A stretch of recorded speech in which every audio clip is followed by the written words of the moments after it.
और हमारे साथ मौजूद हैं यहाँ पर आचार्य सुनील जी महाराज। आज हम ये जानेंगे कि आखिर शरद पूर्णिमा क्यों मनाई जाती है और जो शरद पूर्णिमा के पीछे की क्या कथा है, और जो शरद पूर्णिमा में हम लोगों के यहाँ खीर रख कर के खीर का प्रसाद पाने का विधान है वो क्यों है, ये सब कुछ हम जानेंगे आज हम जो है महाराज जी से। जय जय श्री राधे, जय जय श्री राधे। वृंदावन बिहारी लाल की जय। हमारी सनातन संस्कृति में ऐसा उल्लेख धर्मशास्त्रों में आता है। श्रीमद् भागवत के अंतर्गत रास पंचाध्यायी का वर्णन किया गया है। कार्तिक में जो शरद पूर्णमासी पड़ती है, इस मास में कामदेव ने भगवान से युद्ध की बात कही कि यदि तुम ईश्वर हो, तुमने काम को जीता, मुझ में विजय प्राप्त करी है, तो मैं आपसे युद्ध करना चाहता हूँ। तो भगवान ने कहा तुम कैसा युद्ध करना चाहते हो, किला का युद्ध करना चाहते हो या अखाड़े का? तो उन्होंने कहा जैसे आपकी इच्छा। बोले जैसे हमारी क्या इच्छा, आप बताओ। किला के युद्ध, बोले किला का युद्ध कैसा होता, अखाड़े का युद्ध कैसा होता? बोले किला का युद्ध ऐसा होता है कि एकांत में पुरुष रहता हो, स्त्रियाँ सब आसपास होती हैं, जिससे काम वासना आदि उत्पन्न होता है और वह कामुक होकर के अपने आप को विनष्ट कर लेता है।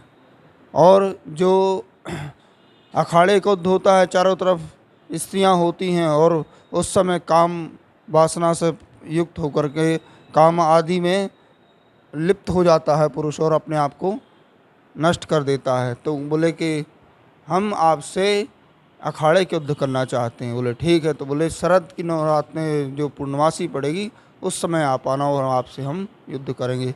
तब भगवान ने शरद की पूर्णमासी में सुंदर वेणुगीत गान किया बांसुरी में। तो समस्त गोपियाँ वहाँ आईं और भगवान ने सब गोपियों की इच्छा को पूर्ण किया और सबके साथ द्वय द्वय रूप से प्रत्येक गोपी के साथ भगवान ने अपना रूप प्रकट किया और सबके साथ सुंदर महारास का आयोजन हुआ।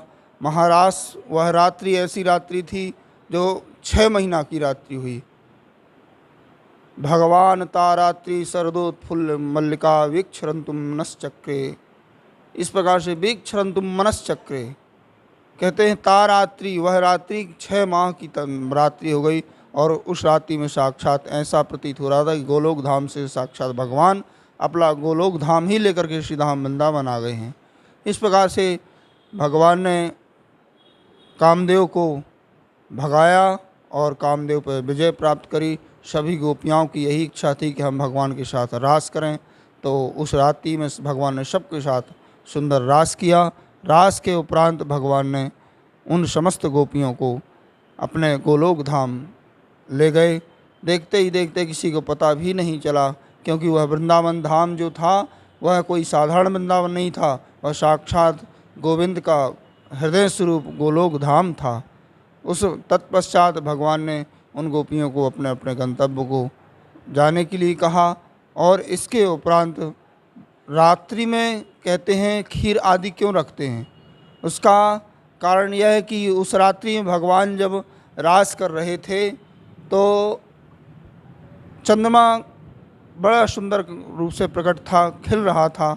और कहते हैं भगवान उस चंद्रमा में ही विराजमान हो गए थे, क्योंकि जब कहते हैं भगवान गोपियों के बीच मध्य मतलब बीच में लुप्त हो गए थे तो कहाँ गए थे। तो सब गोपियाओं ने कल्पना करी कि हे प्रभु, आपने चंद्रमा में हमारे प्रभु को छुपा लिया है, तो हे गोविंद आप आइए और हमें दर्शन दीजिए। इसलिए कहते हैं जो चंद्रमा की उस रात्रि में किरणें पड़ती हैं उसमें अमृत की वर्षा होती है, इसलिए हम लोग खीर आदि रखते हैं। जिसके जैसे श्रद्धा होती है, कोई खीर रखता है, कोई दही रखता है, कोई जल रखता है, जिसके जैसे आर्थिक स्थिति होती है। इस प्रकार से अमृत की वर्षा होती है, इसलिए शरद की जो शरद पूर्णमासी है उस रात्रि में खीर आदि रखा जाता है। बोल राधा कृष्ण भगवान की जय।